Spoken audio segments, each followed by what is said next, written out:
Bom dia a todas, todos, todes. Estão bem? Espero que sim. Vamos às senhas diárias para o dia de hoje, dia 25 de junho de 2023, um domingo.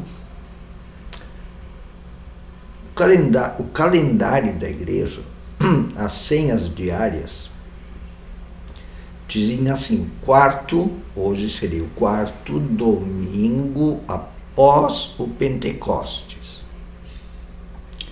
tempo comum na igreja. Eu, num calendário muito particular, respeitando o calendário da igreja, diz: sim, é o quarto domingo após o Pentecostes, tempo comum da igreja, mas, como eu já disse, poderia ser o quarto domingo no Pentecostes, tempo de Pentecostes, ainda sentindo o gosto da festa do Pentecostes, a festa do Espírito Santo, para valorizar mais o Espírito Santo. Eu diria, a partir de hoje poderia se dizer tempo comum. Isso não altera o calendário da igreja, só dá uma esticada no tempo do Pentecostes para a gente trabalhar mais este assunto da pessoa, da terceira pessoa da Trindade, o Espírito Santo, que é parte da Trindade, Criador da igreja e do mundo. Sempre esteve presente. O Pai, o Filho, o Pai Criador, o Filho Redentor e o Espírito Santo Revelador são a mesma pessoa chamada Deus. Não é uma entidade, porque as pessoas ficam querendo fazer aí uma entidade, misturando assim com aquele espírito fora do corpo. Não, Deus é ação, não tem esse negócio de fora do corpo, não. Deus age, Deus está presente no mundo, Deus cria realidade e cria novas realidades, e está presente na realidade, na história. Ele está junto com o ser humano, não num mundo separado. Então tá, as senhas diárias, que também são texto do culto.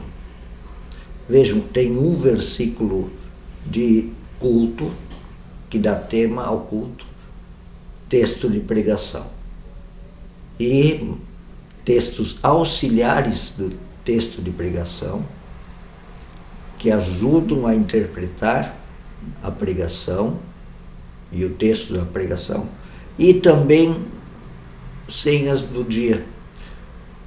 E o título que eu dou para as senhas e textos do culto de hoje é uma provocação, é um desafio. E diz assim: esperançando um novo mundo. É possível. Sim, novo mundo onde habita a justiça, a paz e a alegria. É possível. E esperemos este mundo não sentados, mas esperançando, agindo numa esperança ativa. Eu não sei se esse verbo esperançar já está no dicionário, mas é uma questão de tempo para estar lá, porque muita gente, especialmente no campo religioso que eu conheço, usa essa palavra há 40 anos. Esperançar, quer dizer, não é ficar sentado esperando, é agir em prol dessa esperança, em favor desse futuro, desta nova realidade. Um novo mundo é possível. Mas não vamos ficar esperando sentados alguém fazer. Não, nós vamos agir também. E é isso que aparece nos textos hoje, principalmente o texto da pregação, com os seus textos auxiliares. Esperançar ativamente, participando da história. O versículo do culto, da missa, é do Evangelho conforme Mateus, capítulo 5, versículo 10. É um dos textos do Sermão do Monte. Bem-aventurados os perseguidos por causa da justiça, porque deles é o reino dos céus. Qual justiça? A justiça amorosa de Deus. A justiça que também denuncia a injustiça, que é o pecado humano que faz mal ao ser humano, que causa a morte, que causa a injustiça.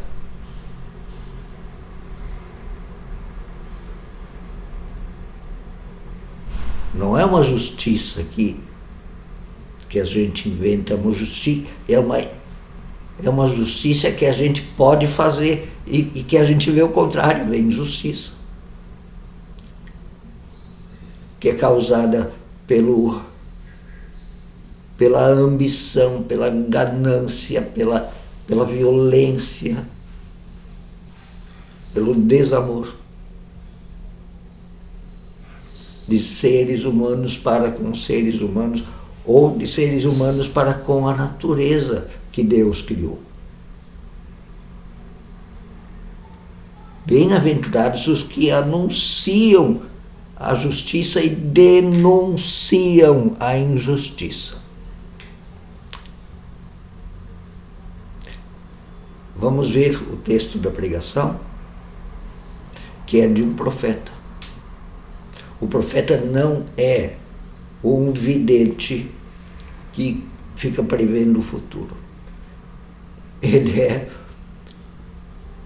um enviado de Deus para denunciar a injustiça do pecado, da violência, da exploração, da opressão, do desamor, e anunciar a justiça de Deus. Vamos ver o que Jeremias fala lá no seu tempo, no reino de Israel. Jeremias, capítulo 20, versículos 8 a 12. Sempre que eu falo é para gritar que há violência e destruição. Por isso a palavra do Senhor trouxe a mim insulto e censura o tempo todo. Quem é que será que insulta? O profeta? Quem será? Mas se eu digo, não o mencionarei, nem mais falarei no nome de Deus Javé. É como se um fogo ardesse em meu coração, um fogo dentro de mim. Estou exausto, tentando contê-lo, já não posso mais. Eu não posso conter essa minha necessidade de profetizar, denunciando a injustiça, embora fiquem bravos e me ofendam e me caluniem. Ouço muitos comentando: terror por todos os lados. Denunciem o profeta, vamos denunciá-lo. Todos os meus amigos estão esperando que eu tropece e dizem, talvez ele se deixe ser vencido e nós o venceremos e nos vingaremos dele, do profeta. Até amigos. Mas o Senhor está comigo, como um forte. Portanto, aqueles que me perseguem tropeçarão, não prevalecerão. O seu fracasso lhes trará completa vergonha e sua desonra jamais será esquecida. Senhor, tu que examinas o justo e vês o coração e a mente, deixa-me ver a tua vitória sobre eles, pois a ti eu exponho a minha causa. Vocês ainda acham, alguém ainda pode achar que o profeta era só um cara que previa o futuro? Não, ele estava de olho na realidade. Se ele anunciava que Deus ia destruir aquela realidade, como a do reino podre da elite israelita do seu tempo, se ele expunha isso anunciando o julgamento de Deus Javé, é porque ele via a injustiça que essas elites cometiam. Sim, eu digo claramente as elites. No tempo de Jesus foi a mesma coisa. Os pobres estavam do lado de Jesus, as elites contra Jesus, e Jesus ficava ao lado dos pobres, dos marginalizados, dos pecadores e prostitutas, e contra as elites. Inclusive as elites religiosas puxa-sacas das elites econômicas e políticas. Acham que a vida de um profeta pode ser fácil nessa situação? Não é. Nunca foi. E não é agora.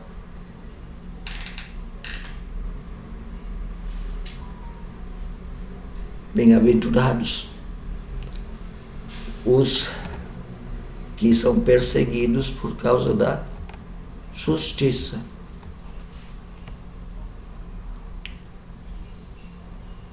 Porque deles é o reino dos céus. As elites não gostam de ouvir isso.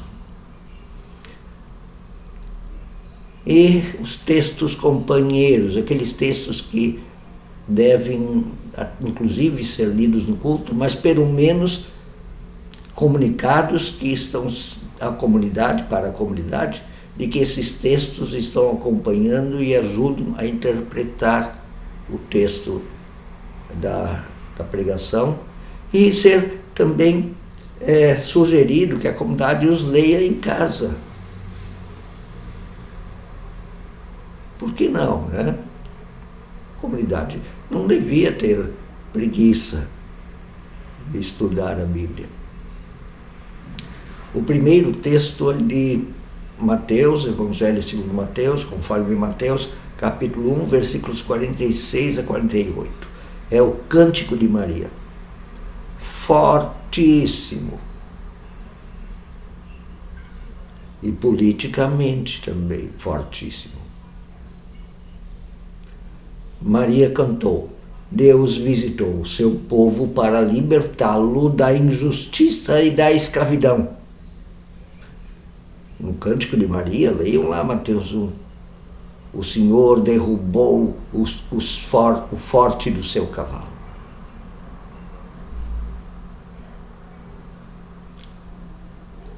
E João veio anunciar esse Jesus, João Batista, cujo dia foi comemorado ontem, dia 24 de junho. O segundo texto auxiliar, companheiro, é de Romanos, capítulo 6, versículos 1 a 11. E lá diz assim, claro, eu estou resumindo agora: em Cristo nós morremos para o pecado e vivemos para o amor. Sim, fomos mortos com Cristo em nosso batismo. E recriados, ou novamente criados pelo amor de Cristo, para viver como novas criaturas, que agora amam, chamados para amar o tempo todo. Embora a gente peque de vez em quando, não ame. Daí a gente pede perdão e pede correção. E vai atrás da correção.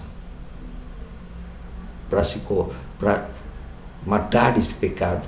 Lutero dizia que tem que matar o velho ser humano pecador todos os dias.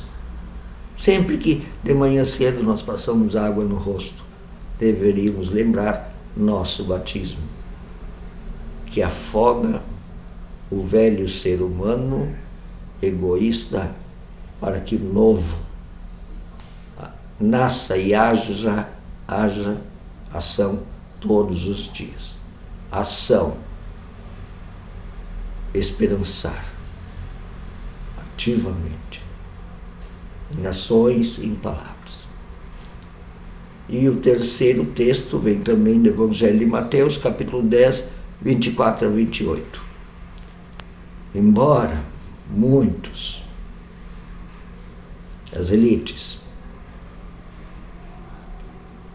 a propaganda da elite, a ideologia da elite, queira corromper vossa alma, nossa alma, e calar vosso chamado, nossos chamados, não devemos temer, porque Deus está conosco. Devemos temer sim que eles matem a nossa alma, nosso chamado, nosso compromisso com a justiça. Mas eles não são mais fortes que Deus. E tudo aquilo que esses injustos, egoístas, exploradores, opressores tentam esconder, vai ser revelado. Inclusive por nossas denúncias. Embora muitas vezes seja complicado fazer denúncia, né? O profeta sofre, a gente sofre, quando mostra o lado em que está. Que é o lado que promove o respeito à dignidade de todos os seres humanos e a denúncia da opressão, da exploração, da enganação. Não é verdade?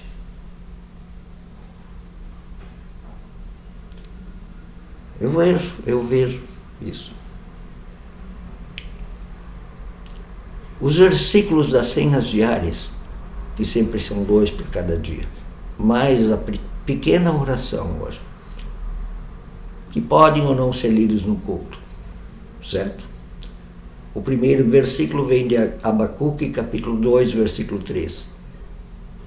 Porque a visão ainda não está para se cumprir. A visão essa do novo futuro ainda não está para se cumprir. Ainda não é o tempo determinado. Mas mesmo que pareça demorar, espere.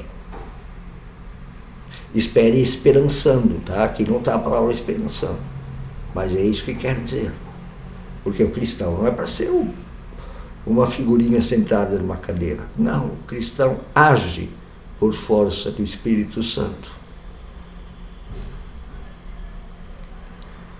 E o segundo versículo vem da primeira carta, primeiro livro de Pedro, capítulo 4, versículo 7.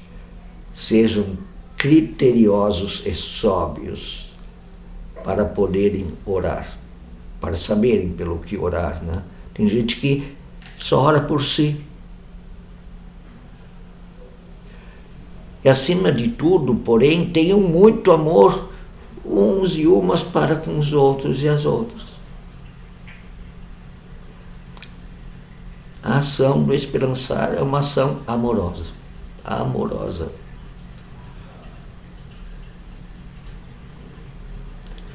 A oração escrita por Joachim Schwartz.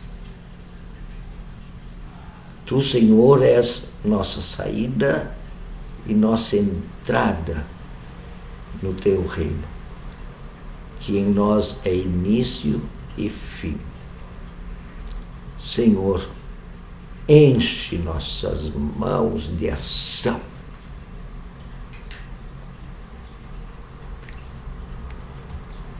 Um bom dia, que esperemos esperançando.